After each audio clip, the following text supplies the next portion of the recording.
কলকাতার জীবন্ত কালী মা শ্যামসুন্দরী। অমাবস্যার দিনে মায়ের পুজো হয় সম্পূর্ণ অন্ধকারে, আর মন্দিরে থাকা মায়ের বিগ্রহের দিকে তখন তাকালেই নাকি বোঝা যায় তিনি অত্যন্ত আনন্দে স্মিত হাসি হাসছেন। 51 সতীপীঠের পূর্ণাংশ রূপে মা ওই মন্দিরে বিরাজমান, আর সেই কারণেই তিনি জীবন্ত। ভক্তদের ডাকে তিনি প্রত্যক্ষভাবেই সাড়া দেন। মন থেকে মায়ের কাছে কিছু চাইলে নাকি তিনি কোনো ভক্তকেই খালি হাতে ফেরান না।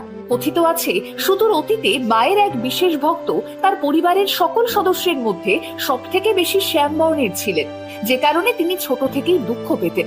এদিকে এক আত্মীয়ের বাড়িতে গিয়ে মা শ্যামসুন্দরীর ছবি দেখে আত্মীয়ের কাছে তিনি জানতে চান কে ইনি, আর তখন সেই আত্মীয় তাকে জানান ইনি হলেন শ্যামা কালী।